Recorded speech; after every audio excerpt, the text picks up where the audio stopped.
Rev it up and welcome to Cars Yeah, show number 1538. This is Cars Yeah, where you'll enjoy interviews with inspiring automotive enthusiasts. Mark Green is here to provide you with a fuel injection of automotive inspiration.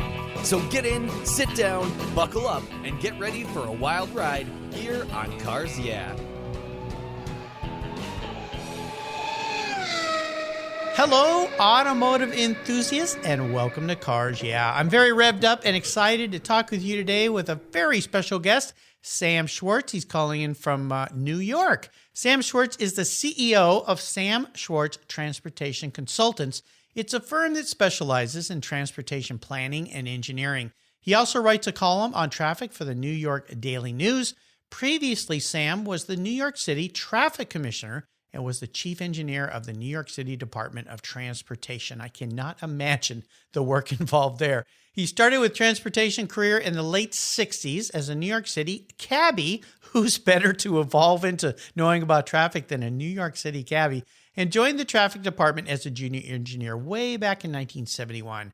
Sam has authored the books titled No One at the Wheel, Driverless Cars, and The Road of the Future back in 2018, and Street Smart, The Rise of Cities and the Fall of Cars back in 2015, that lay out the recipe for cities faced with rapid changes in modes, automation, demographic shifts, and travelers' preferences. Sam has been the adjunct professor for 40 years at some of New York City's most respected colleges and universities.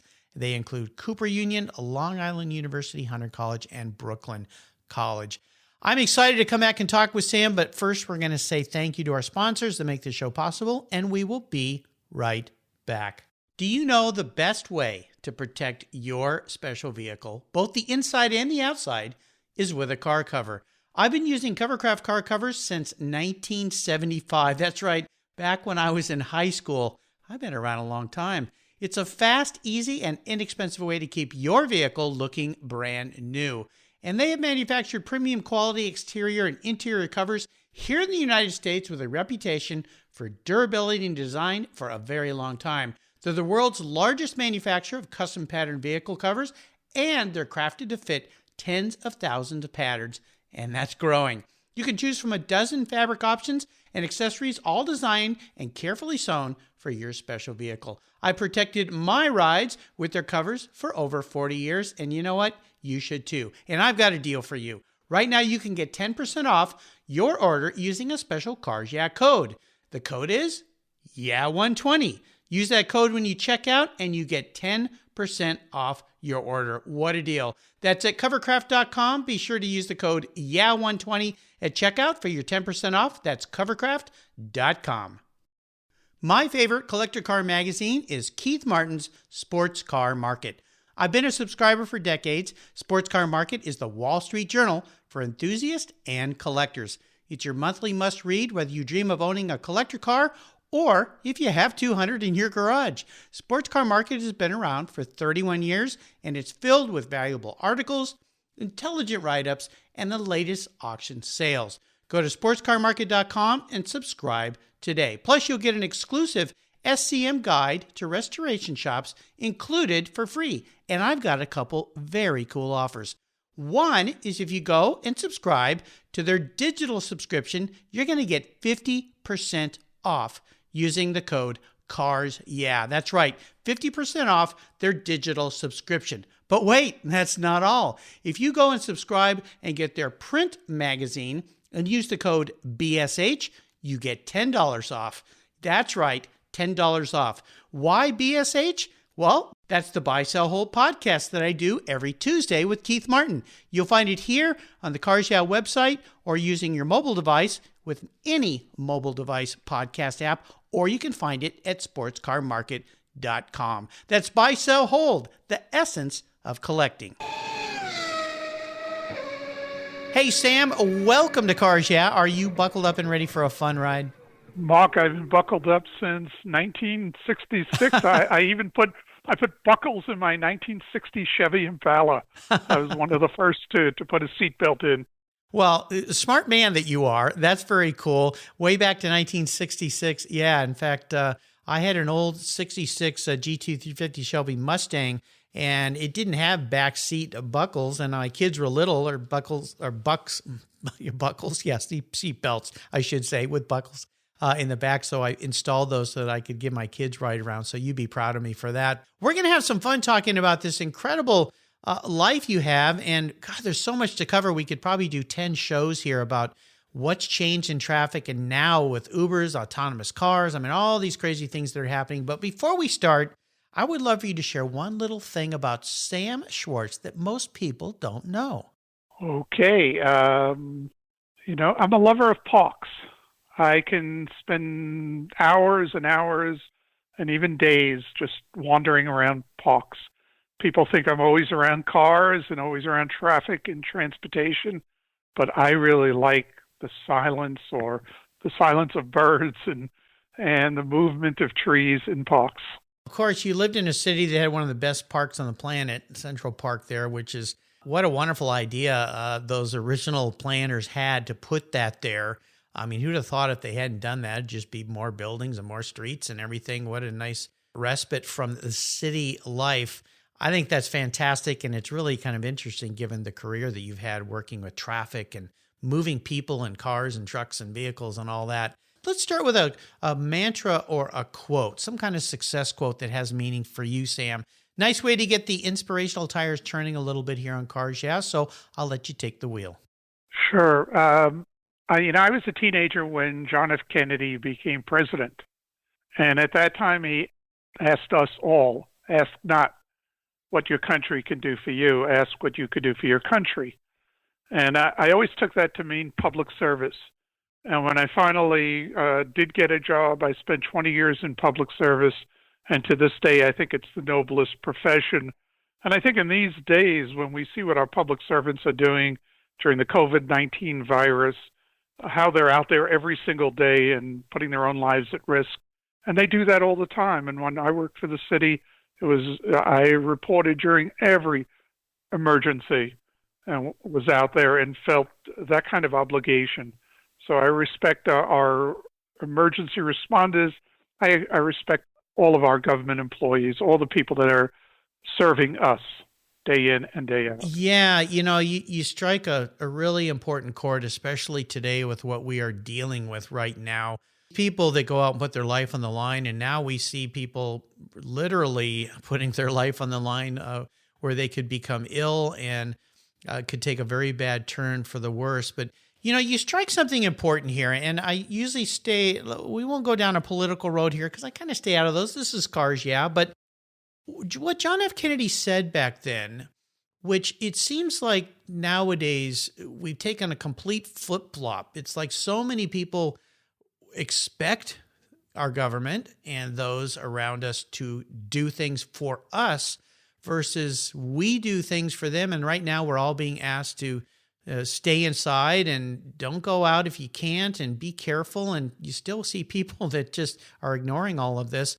Why do you think that our transition, I should say, has happened? Because you worked in the public sector. You've been around a long time. You and I are both baby boomers, I believe. So we've seen a transition. Why do you think that's happened? I don't have a really good reason. I know as a baby boomer, and I'm an old baby boomer, born in 1947, we thought we changed the world in the 1960s. We took John F. Kennedy, and again, it's not even political. It didn't matter who the administration was, and it didn't matter whether you were in a Republican administration. When I started working for the mayor, it was a Republican mayor. So it transcended all of that. And I don't know where it went, but we always thought that we would be working for the greater good.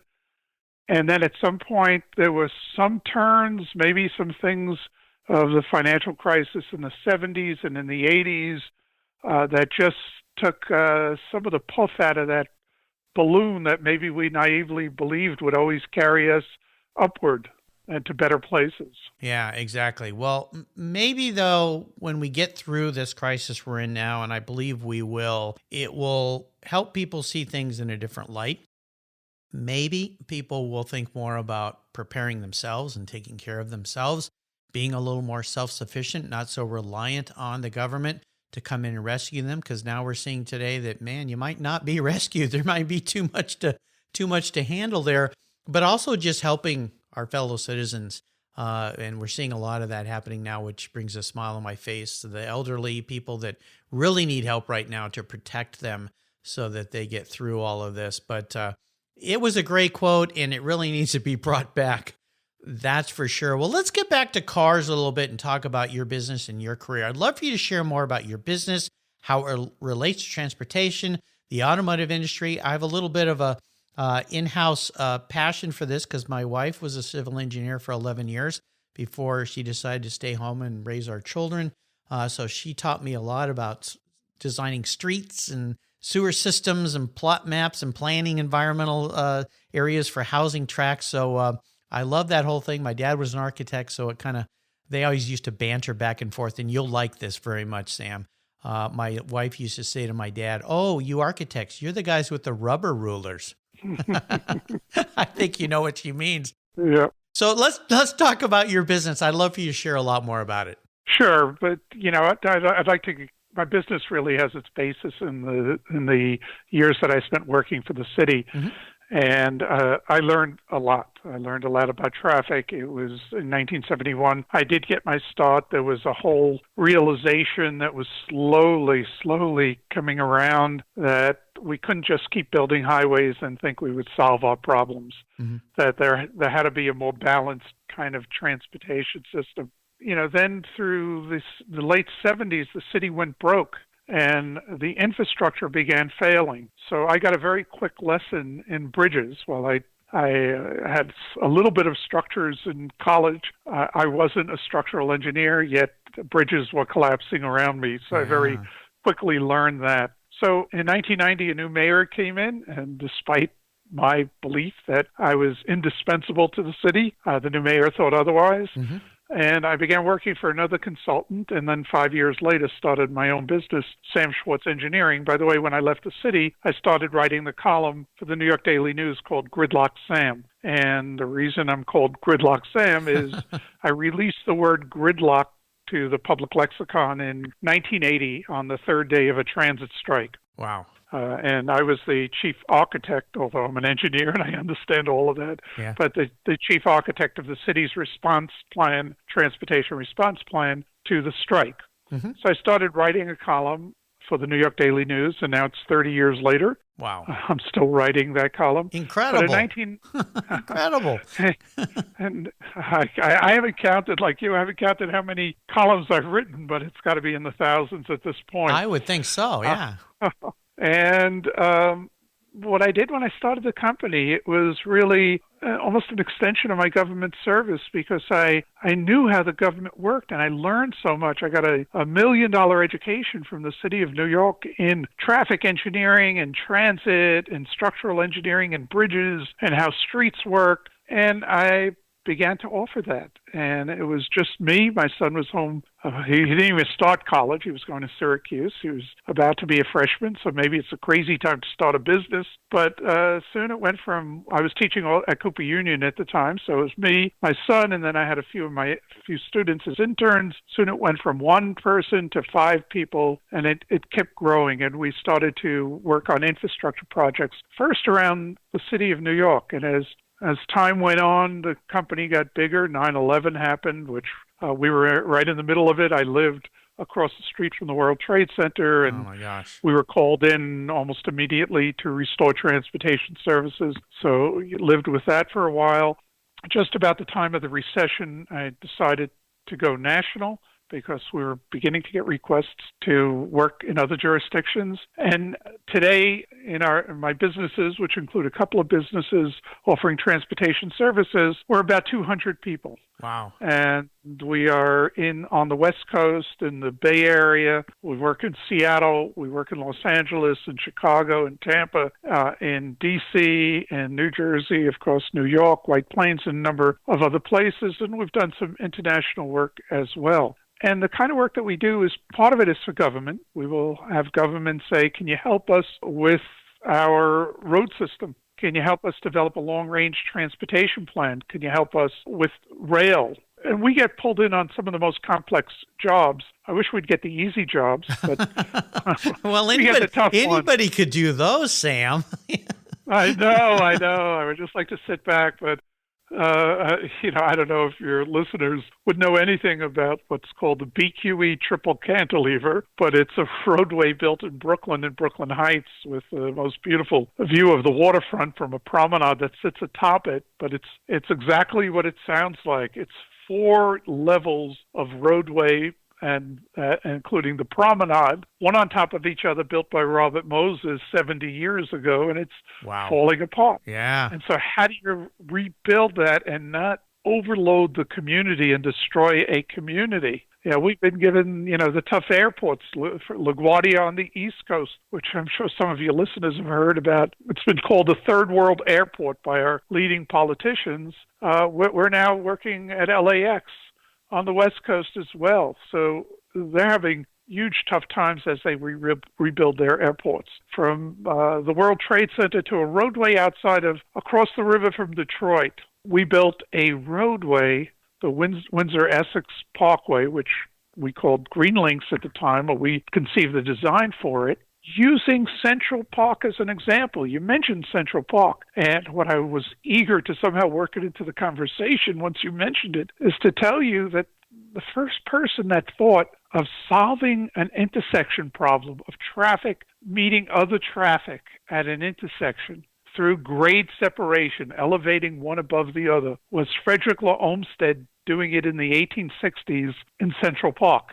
So you have crossroads that are going underneath. Of course, it was horse carriages at the time. And then you had horse carriages above. And they didn't intersect because somebody had to come up with that idea. And I've studied this, and the first time I could find it is in Central Park, where we have great separation.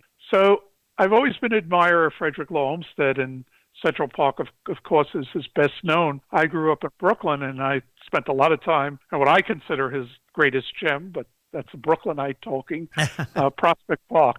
Yeah. So I said, what if I was brought into the city of Windsor, Ontario, right opposite Detroit, a car capital. Ontario is a car capital, as is Michigan, and Windsor and the neighboring communities, very much the car capital. Yet they did not have a highway, a limited access highway that led right to the border to a bridge to cross into Detroit. So all of these trucks carrying parts for cars, all part of the industry, were riding on a local street called Huron Church and other local streets in Windsor. And they wanted me to come up with a concept for a highway that could be built in the 2000s that didn't destroy the fabric of the city and the community next door, LaSalle, which is as big a car production area as there is in North America. And so that's when I went back to Frederick Law Olmsted, who built Central Park, which has, hardly anybody realizes it, but it's New York City's biggest highway. Yeah. It has 16 lanes. 8 of them go under the park. 2 of them go across the park. 3 north, 3 south. But he did it in such a way that you never feel like it's separating the city. The people on Fifth Avenue, Central Park West, Central Park South, Central Park North all feel connected. Yeah. Wow. So we designed a highway that included Olmsted's concept of that grade separation. So the people in the community were able to cross the highway in park-like settings, had amenities. You could walk, you could bike, and we had a full 6-lane highway built to modern standards that could take those trucks and all the traffic through the busiest crossing that we have in North America. Certainly the biggest crossing for a commercial crossing that we have in North America, and it did not destroy the community. Wow. What it's just fascinating. I mean, the complexity of these things that those of us who are not engineers and designers driving around, that we take for granted how they work. Now, we certainly know the ones that don't work because we're cursing them and sitting in traffic and stuck and thinking, who on earth designed this crazy thing? What were they thinking? But that is fascinating. You know, I always ask my guest about a big challenge. I mean, no doubt you've been faced with many, many, many challenging things. Would you say that's one of the greatest ones that you felt that you overcame in a very successful way? Well, I am extraordinarily proud of it, and yes, I feel really good about it. But, I've had a number of them that certainly rank right up there, including running the city during a transit strike, bridges, gosh, yeah. Collapsing around me. People probably don't recall in the 1980s, bridges were collapsing around the United States. Actually, quite a few every single year. 15 people in the New York, Connecticut area died in bridge collapses in that decade. So I was challenged with saving a bridge called the Williamsburg Bridge, a bridge built from 1896 to 1903 that was literally breaking in front of our eyes. Pieces of it fell into the river, actually struck a ship, causing a fire. We had calculations that said by 1995, and the year that I'm studying this is 86 to 89, that by 1995 the bridge would sag, the cables would fail on the bridge, and the bridge at any point might have several thousand people on it.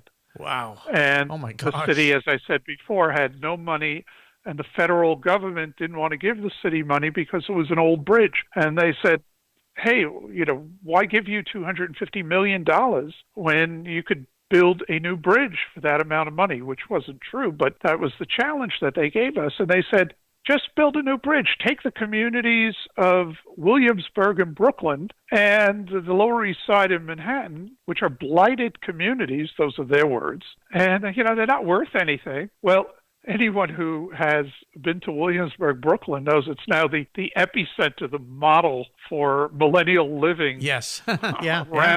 Around the country. Everybody's trying to emulate it. It has come back to life. And so one of the things I was able to prove to the feds is I could rebuild the Williamsburg Bridge even with what they called substandard features. The substandard features didn't make it any less safe. I proved that. And I was able to save the bridge. And the bridge is going to go on. Now it's 117 years old. It's now going to go on for another 117 years. Boy, we could talk about these projects forever. We don't have forever today, but those are fascinating projects. Let's take another short break, thank our sponsors, and we'll be right back. And we're going to dive a little bit into your personal passion for cars. We'll be right back.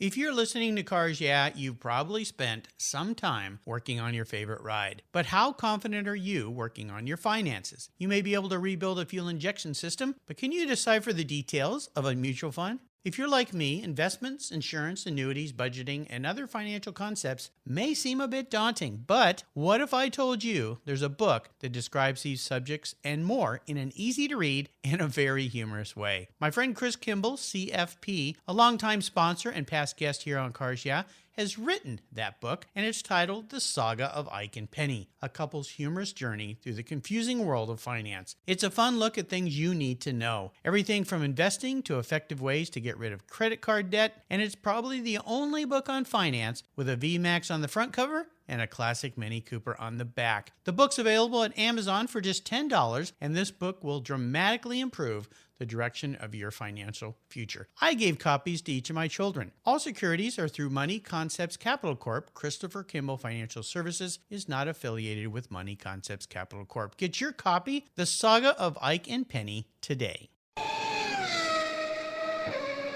All right, we are back, and I would love for you to share a story that instigated your personal passion for cars. Maybe a first car you got, or maybe it was more of a pivotal moment in your life when you went, I like cars. I think this is pretty cool. Now, we might want to translate this into transportation because of what you do, but you take it anywhere you want to take it, Sam.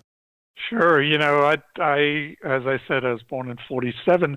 The 1950s are an incredible year in terms of car production. Yes. And every year was different. Every year in September, actually starting in August, they would show on television a car behind a screen or covered with a tarp, and you couldn't wait to see the car.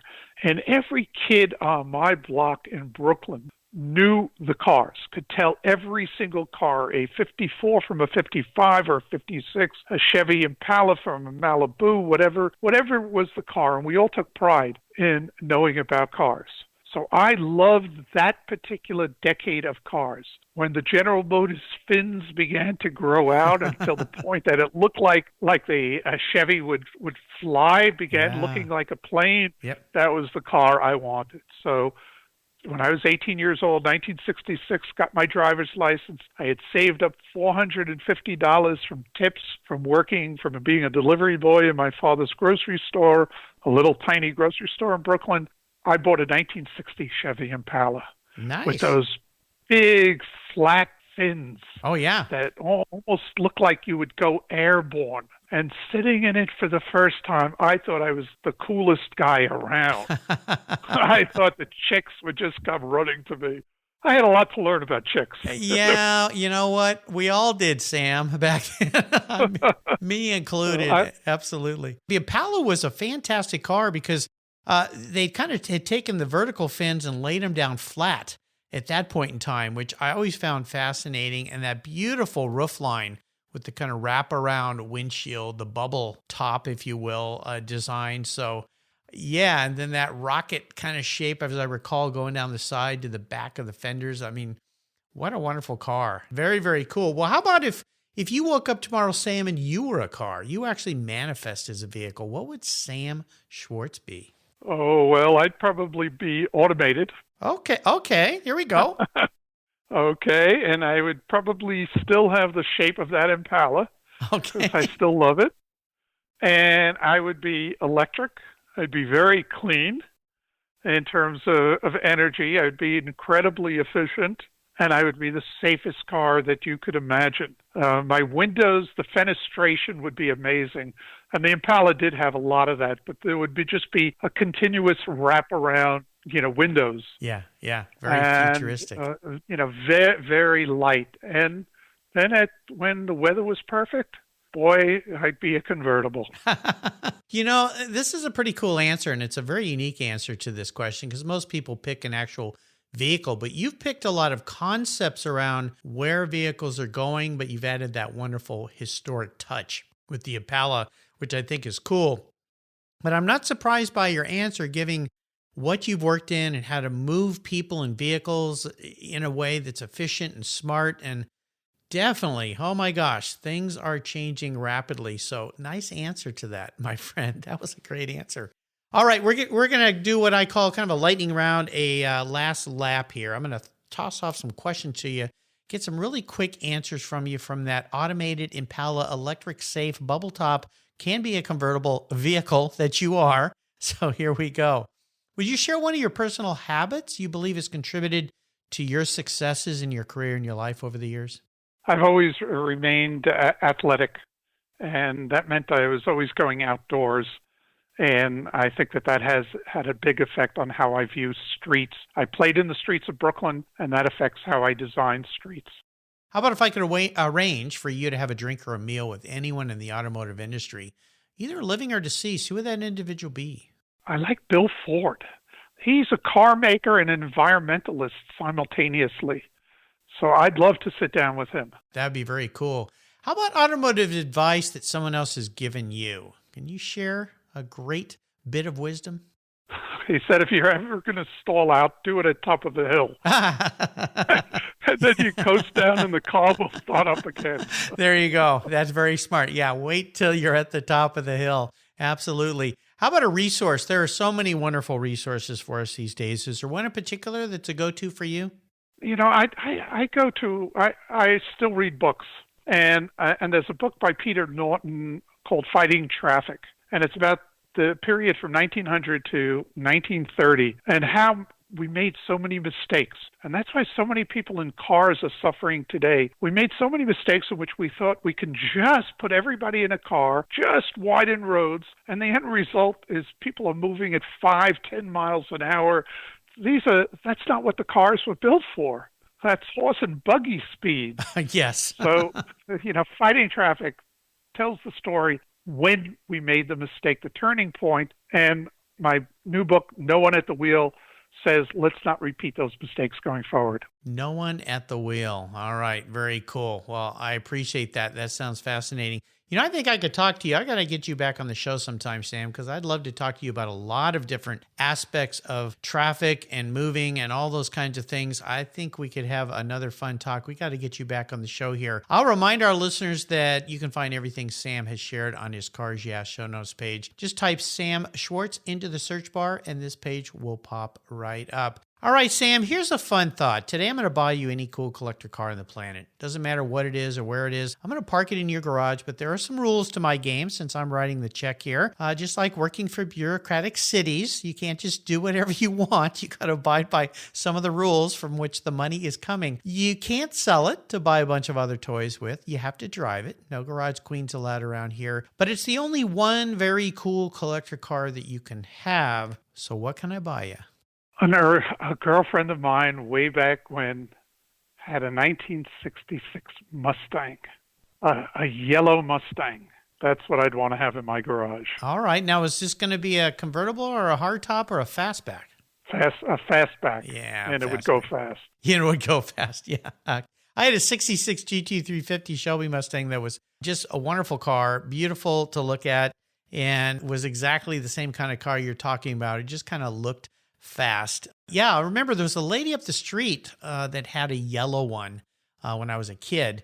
Not a Shelby, but a standard model one. But they just look so cool. So I would love to park one of those in your garage for you to enjoy. Sam, this has been really fun. And again, I really would like to have you back because we didn't have time to touch on some things that I would really love to get your impressions of. Maybe you could come back sometime and visit us when things have returned a little bit more to normal. But I'd love to talk to you a bit about your impressions of autonomous cars, the use of these different technologies, and companies like Uber, and how people are changing the way they use vehicles these days, and this transition that's happening in such a fast way. I'd love your impressions on that. So maybe we could have you back sometime. Before I let you go, though, could you offer our listeners maybe one little parting piece of wisdom or guidance from an older baby boomer before you drive off into the sunset in that beautiful fastback Mustang? I want everybody out there, you get behind the wheel of a car. Remember, I was a cabbie, and I was a cabbie in New York City, and you had to be aggressive. Let's end that aggressiveness. Let's just be calm. The stupidest thing you could do on the road, and I call this the stupidest drivers, are the ones that tailgate. You're endangering everybody, including yourself. So stop it. Yeah. Let's all be a little more kind, especially this day and age. Just be a little more kind. You will eventually get there for sure. The best way for people to find you is that through your website, Sam Schwartz Transportation Consultants? Yes. So www, just my name, samschwartz.com. There we go. I'll make sure to put a link to that. Check out what Sam is up to. Sam, this has been a really delight to get to talk with you. I can't wait to have you back to talk more about your impressions. I wish you the best health and happiness as we all kind of work our way through this. Thank you for spending some time with us today and being so generous with that time. Until you and I talk, I'll see you down the road. Thank you very much. You're welcome. Are you looking for a way to get your products or services into the ears of thousands of automotive enthusiasts around the globe? I can help. This is Mark Green here at Cars Yeah, and I'd be honored to be an influencer and ambassador for your brand in a unique and personal way. 5 days a week, thousands of subscribers and listeners enjoy the Cars Yeah podcast and website. Contact me today and I'll show you how at mark@carsyeah.com or connect with me through the Cars Yeah website at carsyeah.com. Thank you so much for joining us on today's ride here at Cars Yeah. Drive on over to carsyeah.com to find show notes and inspiring automotive fun. Download your free copy of Filler Up, a fun book filled with gorgeous photographs of fuel filler fun, including quotes from more inspiring automotive enthusiasts. Download your copy today, and we'll see you next time on Cars Yeah.